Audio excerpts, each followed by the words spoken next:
Assim como cai a chuva do céu e não torna para lá, mas rega a terra, dá a semente e o pão ao que come, assim é a palavra que sai de minha boca. Não volta para mim vazia, mas realiza aquilo para o que foi enviada. A partir de agora, você vai ouvir uma palavra que pode mudar completamente sua vida. O vazio, a solidão, a angústia, a falta de paz. Tudo de ruim que sucede em sua vida nesta mensagem, Deus irá mudar e trazer até você paz, alegria, saúde e salvação eterna em Cristo Jesus. As páginas sagradas da Bíblia se abrem agora diante de você e através do missionário Deovan Lima, ouça uma palavra da boca de Deus.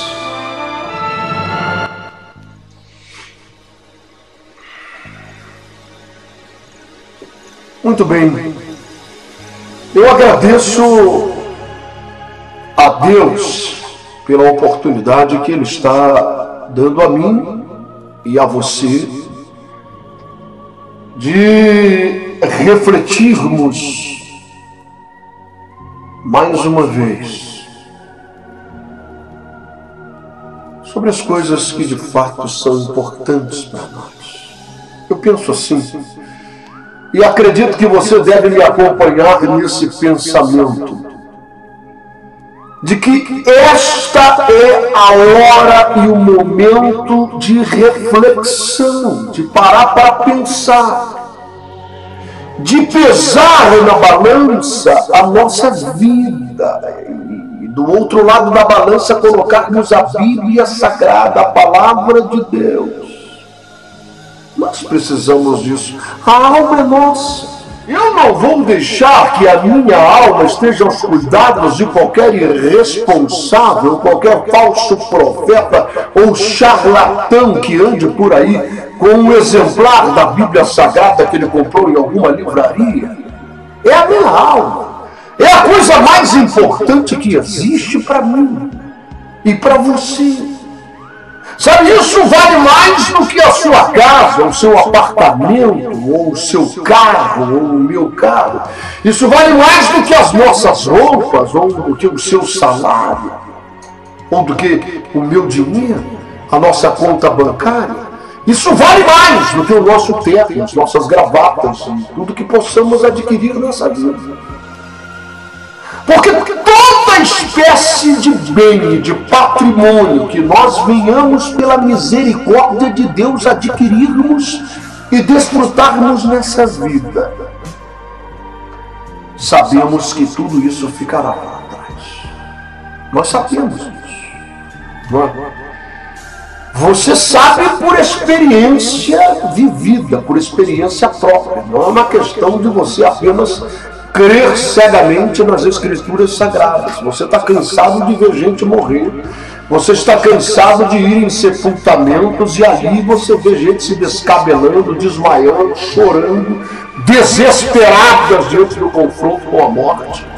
E ali está uma pessoa inerte, gelada, dentro de um caixão, de uma urna mortuária, aguardando para ser depositada no buraco debaixo da terra. E acabou essa história dela. Acabou seu emprego, acabou-se os seus sonhos, os seus desejos, as viagens que queria fazer, o seu casamento, acabou tudo. Acabou o seu salário, o seu patrimônio vai ser dividido entre os filhos, entre os parentes, entre as pessoas do seu convívio. Então, quando a gente para pensar nessas coisas,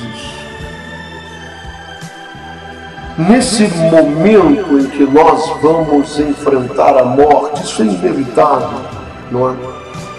Para mim, para você, para todos nós. O apóstolo Paulo, eu sempre me recordo dessa expressão que ele usou, falando de si mesmo, falando da sua vida. Ele resolve estender o seu dedo para os olhos frios da morte e dizer: morte, onde está a tua vitória sobre mim? Porque a tua força estava nos meus pecados, mas pelo sangue derramado na cruz, pela vida que eu tenho de discípulo de Cristo, pelo fato de eu ser uma nova criatura, verdadeiramente transformado, de não viver mais eu, mas Cristo viver em mim. Eu não sou apenas um evangélico qualquer, não. Eu não frequento uma igreja apenas, não. Eu verdadeiramente sou um homem de Deus, lavado e remido pelo sangue derramado na cruz. Eu sou uma nova criatura, transformado. Minha visão do mundo é outra. Minha visão da minha própria vida mudou completamente. Eu prossigo para o alvo. E tem uma coisa, morte: você está na minha frente e eu vou te vencer por esse sangue. E eu vou gritar: tragada foi a morte pela vitória. Sabe que coisa maravilhosa é alguém poder se confrontar com a morte de forma tão corajosa, não é? E com tanta convicção de que a morte não poderá lhe tragar. Eu, há tempo atrás, num desses canais de reportagens, no History Channel, e tem muitas reportagens interessantes. Eu estava vendo um dia desse uma reportagem feita com pessoas que morreram e voltaram. Não estamos falando de religião. Nós estamos falando de estudos da medicina, da ciência, de curiosidade das pessoas que foram conversar com aqueles indivíduos, homens e mulheres, e adolescentes, crianças, que estiveram no quadro de morte, que estavam numa UTI, o coração parou de bater, o pulso foi embora e a pessoa morreu, ela acabou. E de repente passam-se alguns minutos e puf, essa pessoa abre os olhos e volta contando histórias.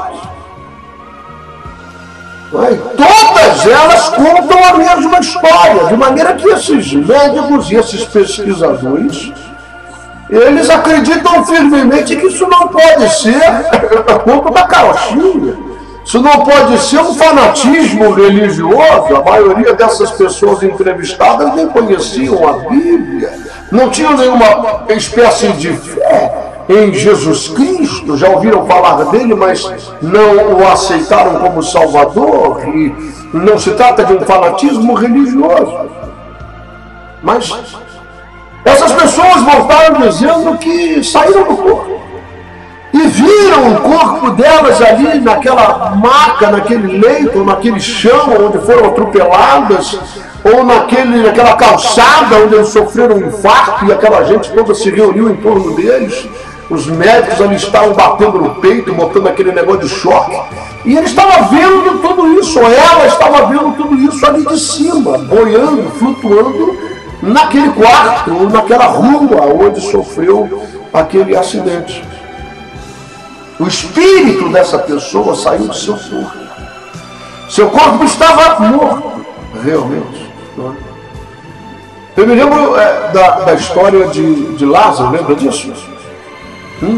É comprida essa história, mas eu me refiro apenas àquele pequeno trecho em que o corpo dele estava inerte no túmulo. E eu já estive nesse túmulo, e se Deus quiser estaremos agora, no ano que vem, mais uma vez. É no próximo Jerusalém, numa currutelazinha, um lugarzinho chamado Betânia, dominado pelos árabes hoje, por isso nem sempre temos acesso lá.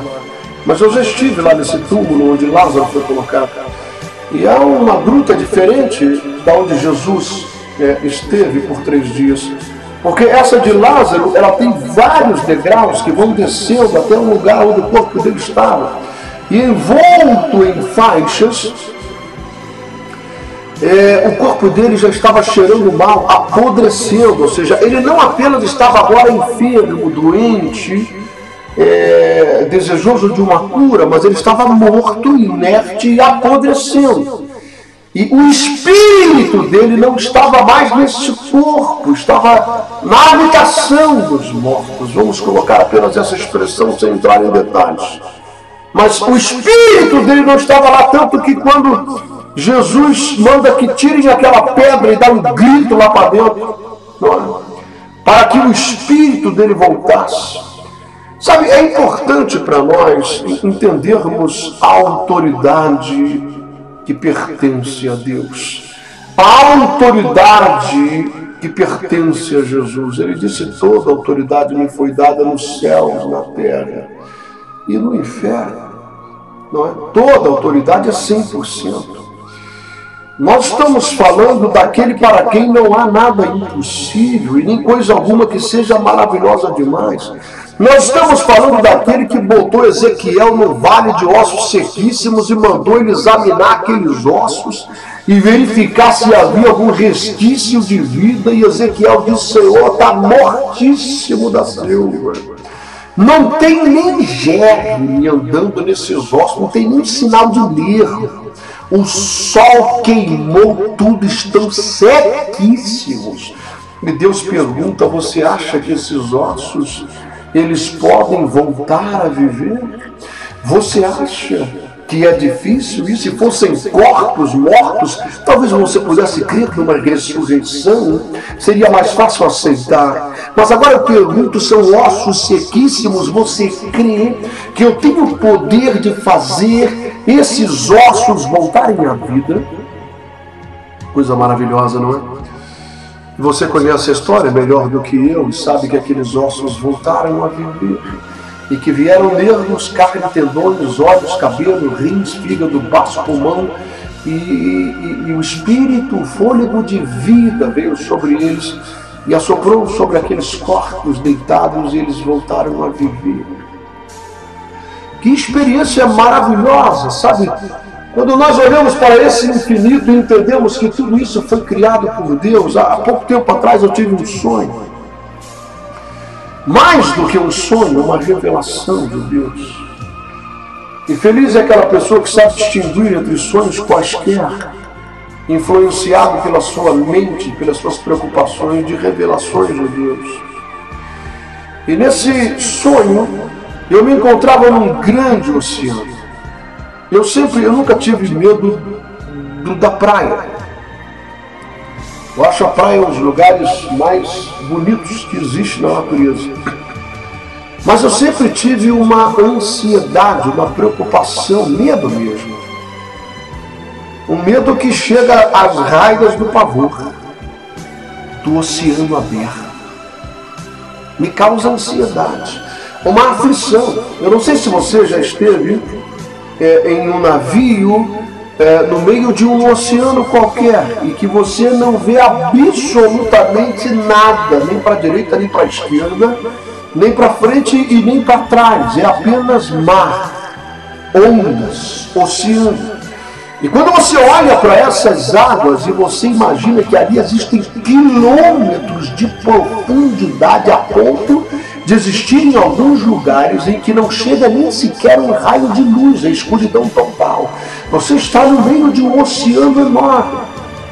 Sabe, a Bíblia Sagrada diz que tudo isso cabe apenas na concha da mão de Deus. E essa é uma expressão para nos tentar fazer a nossa mente finita, pequenininha, medíocre, rasteira, poder raciocinar da grandeza de Deus. E nesse sonho eu estava não num navio, mas eu estava sozinho nas águas de um grande oceano. E as ondas eram enormes, e elas vinham e baixavam, e vinham e baixavam, e eu me senti totalmente impotente, insignificante. Minha morte era certa, não havia o que fazer, não adiantava dar braçada para um lado, para outro, ou para trás. É um oceano aberto, é o meio do oceano. Se você nunca esteve lá, você não pode fazer ideia do que eu estou falando. Você não pode fazer ideia, talvez você tenha visto na televisão algumas reportagens sobre o oceano aberto, sobre o meio de um oceano. E enquanto eu estava naquela situação e vinha uma onda enorme lá na frente, eu estava ali com a água no pescoço, tentando boiar e flutuar naquele oceano, veio a mim a palavra e aquietou o meu coração. E Deus disse: aquieta-te e saiba que toda essa grandeza em que você está me representa. Você está em mim. Que grandeza é essa? Extraordinária que é a grandeza de Deus. Não é? Quando Jesus estava na frente do túmulo de Lázaro e ele gritou, se ele não dissesse o nome de Lázaro, se ele não especificasse quem era esse Lázaro, se ele não definisse isso com a sua voz e apenas gritasse aos espíritos cativos que saíssem para fora, todos os espíritos voltariam à vida e entrariam em seus corpos, porque essa é a autoridade de Jesus. Para ele não há nada impossível ou maravilhoso demais. E é com ele que nós nos relacionamos, e é a ele que nós servimos, e é a palavra dele que nós devemos dar ouvidos. Me lembro uma vez que eu estive pregando no Monte da Transfiguração, nas redondezas de Jerusalém, próximo ali descendo da cidade de Naim, onde Jesus ressuscitou o garoto, lembra? O filho daquela viúva desesperada.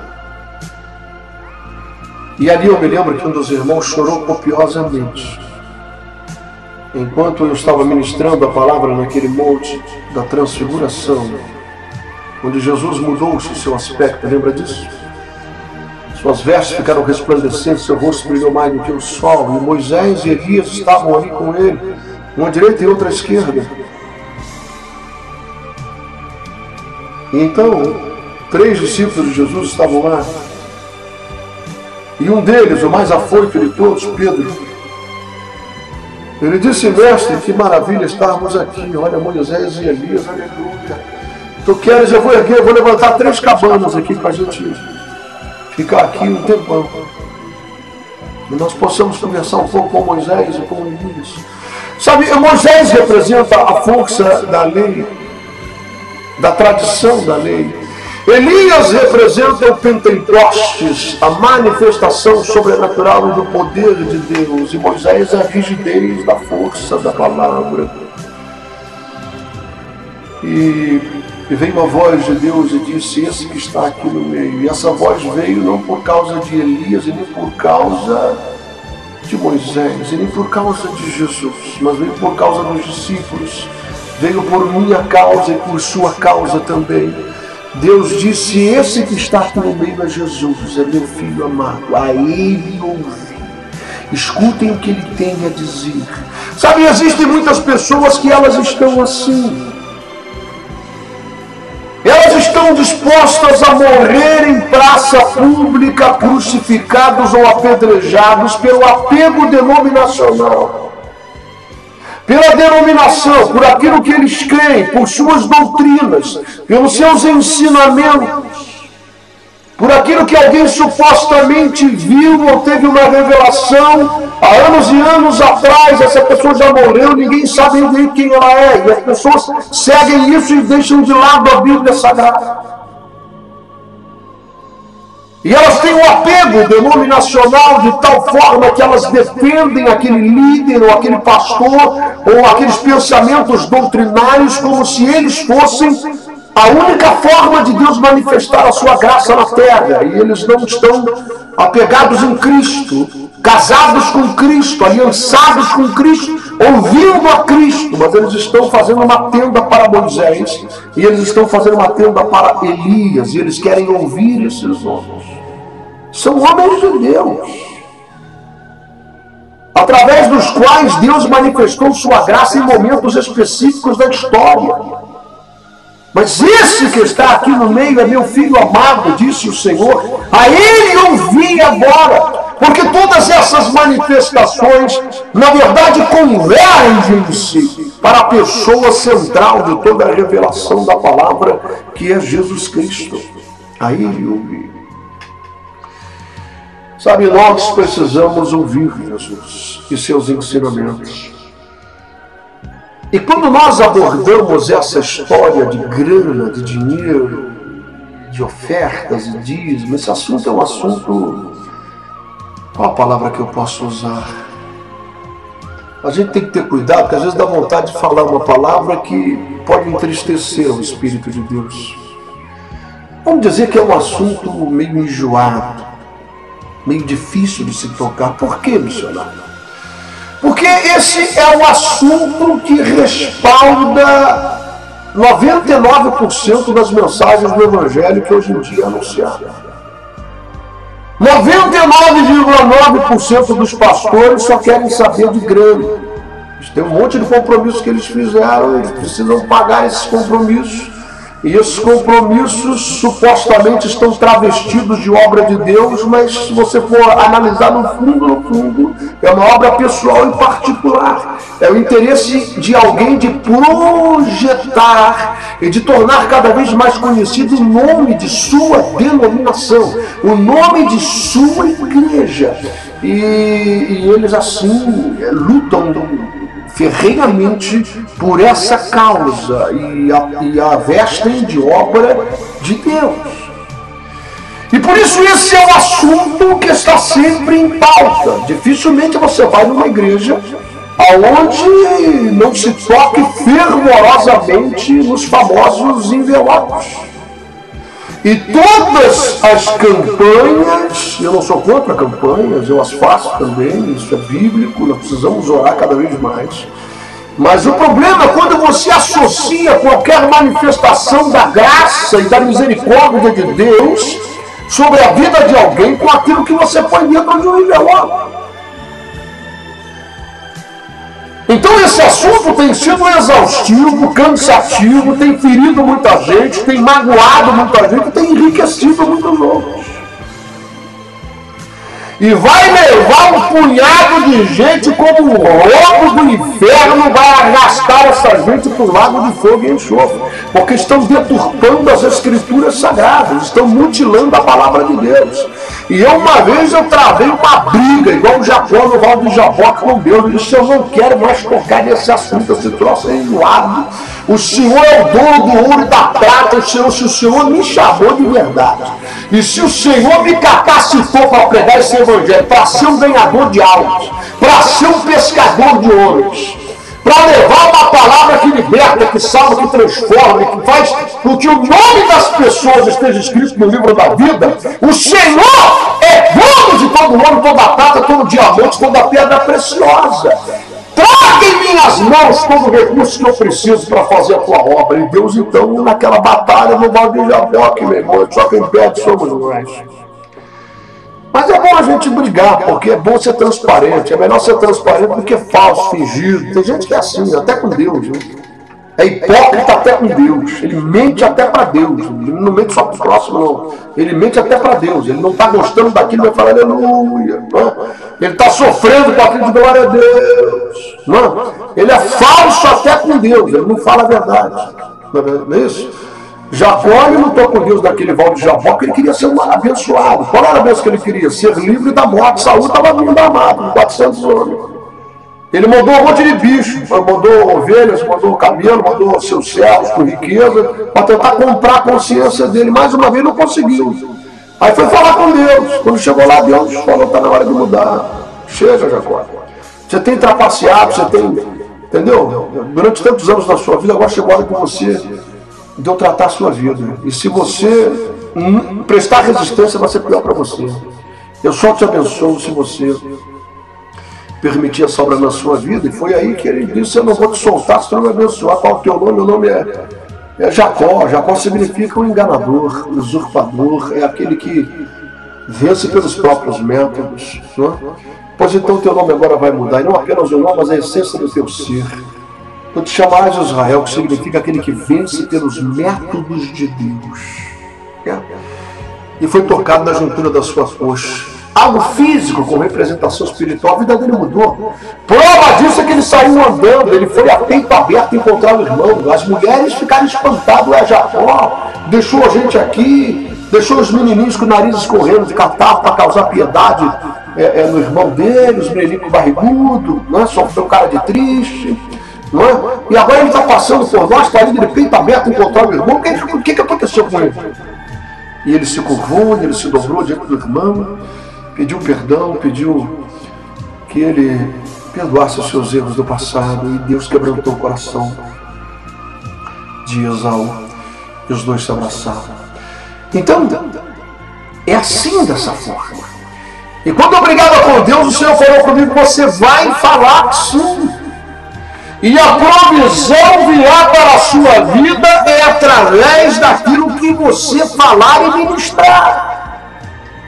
Porque se a mentira tem sido anunciada, a mentira não pode ser mais forte do que a verdade. Se o diabo tem levantado falsos profetas para enganar e iludir as pessoas com mentiras, eu levanto profetas verdadeiros com um poder infinitamente maior para que a verdade seja pregada e o povo seja tirado da mentira para viver a verdade. Porque esse aspecto na vida das pessoas pode levá-las à perdição eterna. Então, meu irmão, eu tenho que me curvar. Eu tenho que me curvar porque Deus me fez entender que essa questão de grana, de dinheiro, ela não é meramente uma questão financeira, não é algo que devemos ter cuidado para sermos mal interpretados. Isso é coisa que vai levar a gente para o inferno. Isso é coisa que vai levar a gente para o inferno. Você quer ver um exemplo? Está em Apocalipse. Junto com os mentirosos, junto com os feiticeiros, junto com os adúlteros, não é? Está, sabe quem? O avarento. Não entrarão no reino dos céus. Está escrito lá. O avarento não entrará, e o ladrão. E você que conhece a Bíblia mais do que eu, sabe que nós roubamos a Deus os nossos dízimos e ofertas alçadas. É ladrão. Forte isso, na verdade. Mas é melhor levar esse murro no peito agora e tentar acordar. Acordar para a verdade, ouvir Jesus. Né? Às vezes você ouve, fica ouvindo o pastor fulano, o missionário ciclano, o apóstolo Beltrano, a bispa fulana de tal. Não tem problema não. Sabe? Ouve Jesus. Sabe? Ouve Jesus. Muitas vezes Jesus fala através desses homens e mulheres, mas às vezes não. Às vezes quem fala é a carne. Às vezes quem fala é o desejo da grana. É as contas para pagar. E aí eles começam a incitar o quê? Incitar a ganância das pessoas, a fazer promessas e mutilar as escrituras sagradas e motivar essa gente a comprar milagre, a comprar bênçãos de Deus. E elas vão prometendo essas coisas, vão mutilando as escrituras para a condenação própria e para a condenação daqueles que estão tratando a Deus como se fosse um vendedor de melões da feira, como se ele estivesse negociando milagres, negociando bênção e negociando graça.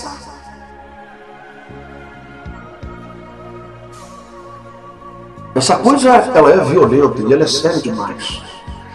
E eu preciso meditar sobre isso, você precisa meditar sobre isso, porque o dinheiro em si mesmo, ele não é nada. Nós não vamos levar $1, R$1, €1, não vamos levar nada, nem uma moeda. Se nós não soubermos fazer do dinheiro nossos servos, ele fará de nós seus servos. Reflita sobre isso que eu estou te dizendo. Eu estava, hoje de manhã, Deus me deu uma palavra no Velho Testamento, no livro do profeta Malaquias, sobre toda aquela questão que você conhece também, não é? Financeira e de dízimos e de ofertas alçadas, e que tudo isso é bíblico e é real. Vieram falar com Jesus e ele disse acerca da hipocrisia dos fariseus, que davam o dízimo do endo e do cominho e, no entanto, ignoravam o que é mais importante na lei, que é a justiça, o amor e a misericórdia. E Jesus acrescenta dizendo assim: vocês realmente devem fazer isso, ou seja, isso é uma coisa bíblica, isso é uma coisa certa, isso honra a Deus, não é? Sem se esquecer das demais coisas. E você se lembra também que Jesus chamou os seus discípulos no templo e mostrou aquela velhinha Aquela velhinha dos dois lepros. Seria hoje o quê? 2 moedinhas de 5 centavos, para você fazer uma ideia. Né? E a velhinha veio e botou aquelas 2 moedinhas de 5 centavos, 2 lepros, no gasofe lá. Jesus chamou os discípulos, está vendo aí? E ele disse, ô mestre, tadinha dela, né? Só quer que a gente devolva as moedinhas para ela? E o mestre disse, não, vocês estão enganados. Aos olhos de Deus a coisa não é assim. Aos olhos de Deus ela foi a que mais deu. Porque da pobreza dela ela deu tudo que tinha. Isso é maravilhoso. Isso honra a Deus. Não vai faltar nada a ela. Ela será abençoada. Deus, ele é provedor. Essa mulher honrou a Deus. Os outros deram do que sobrava a eles, mas essa mulher honrou a Deus. Meu irmão, minha irmã, nós precisamos aprender a honrar a Deus de verdade. Nós não estamos falando de comprar milagres, de comprar bens, estamos falando de honrar a Deus. E essa deve ser a nossa motivação, a dessa velhinha viúva, honrar a Deus. Com nossas ofertas, com nossos dízimos, com nossa vida. Porque o dinheiro faz parte de nossa vida, e isso é uma coisa tão séria, tão drástica, que Jesus chamou o dinheiro de Mamon, o Deus que personifica as riquezas. Ele disse, vocês não podem servir a 2 senhores. Paulo disse que o amor ao dinheiro é a raiz de todas as espécies de males. E aqueles que querem ficar ricos por intermédio da graça de Deus, eles caem em grandes laços de perdição eterna. Porque nada, disse ele, trouxemos para esse mundo, e manifesto é que nada podemos desse mundo levar. Sabe, Deus, ele disse em Malaquias uma expressão fortíssima. Ele disse maldito. Às vezes você quer participar de uma campanha de quebra de maldição. Isso é bom. Muitas maldições são quebradas realmente. Não é? Na verdade, todas elas já foram quebradas na cruz do Calvário. Ele levou sobre si toda a maldição, toda a mazela, está tudo lá. Toda a provisão está lá. É só você tomar posse. Você não precisa fazer sacrifícios. Você precisa tomar posse da vitória que já é sua. Paulo diz que nós já fomos abençoados com toda sorte de bênçãos na dimensão espiritual. É só tomar posse. É só conhecer a verdade te liberta. De fato. Não é? E queremos participar de campanhas de quebra de maldição, mas eu quero perguntar para você agora, que é uma pessoa inteligente, você que está me ouvindo, me vendo em algum lugar, como é que você pode pedir a Deus para quebrar uma maldição que Ele mesmo lança sobre um tipo de gente? Se você estiver amaldiçoado pelo próprio Deus dicionário, mas isso não é possível, nunca ouvi falar numa coisa dessa, está lá na Bíblia, Malaquias. Maldito seja o enganador que, tendo um animal macho e forte no seu campo, oferece e promete a mim aquele que é vil, que está doente, que foi mordido por uma cobra, que está magro, que está quase morto. E Deus diz, oferece isso ao teu governador, nem ele aceitará, quanto mais eu que sou o Senhor dos exércitos, do grande Deus. O que é que nós estamos fazendo, meu irmão e minha irmã? Será que você vai arriscar empurrar a sua alma com a barriga até ver o que isso vai dar?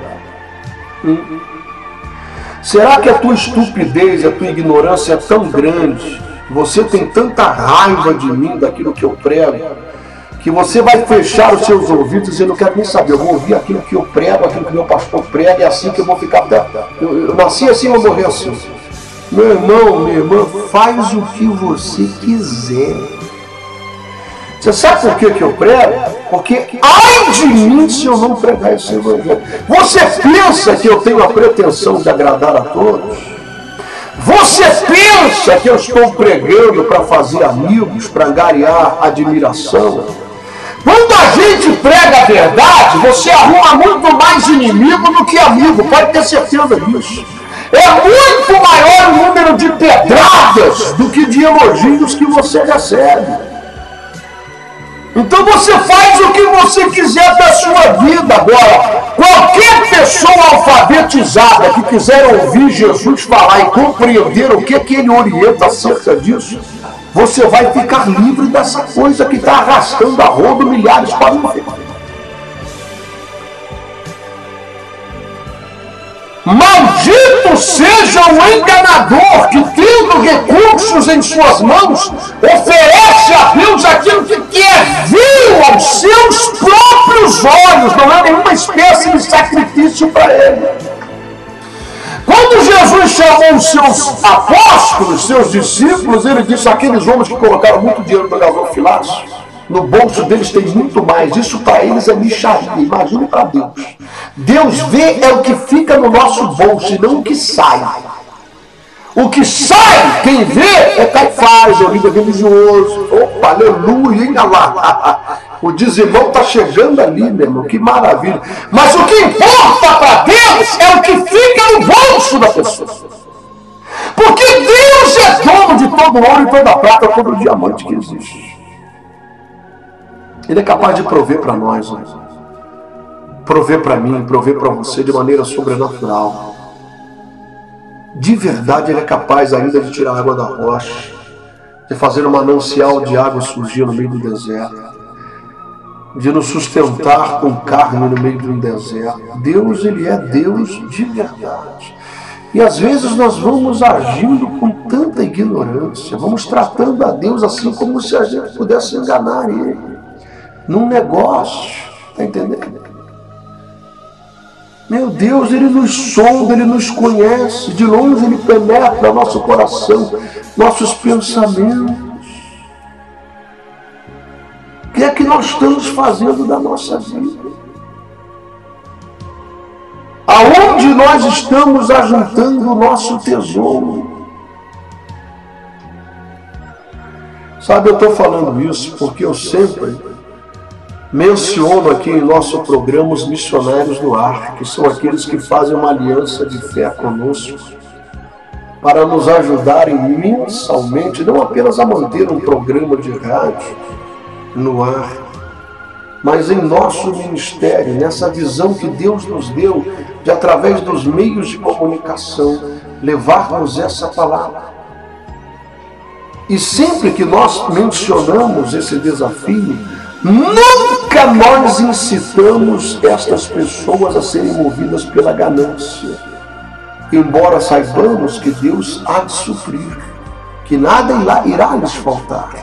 Mas a motivação correta é que é importante, que é honrar a Deus, que é de alguma forma participar. É por isso que Jesus disse que aquele que der um copo de água a um profeta dele, esse tal receberá um galardão de profeta, porque ele participa do galardão desse homem, do tesouro que ele está reunindo no céu por almas que estão sendo transformadas, vidas que estão sendo libertas, vidas cujos nomes estão sendo escritos no livro da vida, pessoas que estão arrancadas das garras dos falsos profetas. Então essa pessoa que dá um copo de água fresca, o que é isso?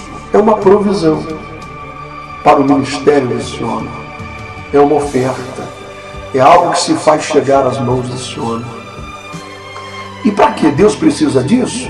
Acaso Deus não poderia abrir, fazer jorrar do chão água fresca para ele beber? Ou de uma pedra? Não poderia? Claro que sim, ele não é profeta. Ele não foi chamado por Deus para largar tudo e sair pregando e levando essa palavra até os confins da terra, em todos os lugares. Não é verdade? Para que tem que surgir esse indivíduo com um copo de água fresca? Para que eu tenho que precisar do indivíduo? Foi isso que Deus me mostrou. Foi isso que Deus me convenceu para parar de brigar com ele. Porque não adianta, eu preciso precisar, digo de novo, eu preciso precisar dessa pessoa anônima que estende o copo de água fresca. Sabe por quê? Eu serei abençoado e ela será abençoada. Deus tem um chamado na vida de cada um. Na minha vida ele tem um chamado. Mas essa pessoa que às vezes não foi chamada para o ministério assim, ela pode participar dos frutos de nosso ministério. Ela pode ajuntar um tesouro no reino dos céus. para ela, junto comigo, participando do nosso ministério. Ou de outros ministérios, de outros homens de Deus, que também pregam a verdade, de mulheres de Deus que também pregam a verdade. Cabe a você e a mim discernirmos quem são essas pessoas e investirmos nisso. E fazer com que o nosso dinheiro honre a Deus. Em nome de Jesus. Olha, esse assunto é vasto, eu podia falar, tem tanta coisa importante sobre esse tema, mas vai ficar para uma próxima ocasião. Se você deseja se aprofundar nesse assunto, tem um estudo bíblico meu chamado Finanças nas Mãos de Deus. Tremendo. Aí nós abordamos todos os aspectos. Um abraço a todos, viu? Fica na paz, em nome de Jesus.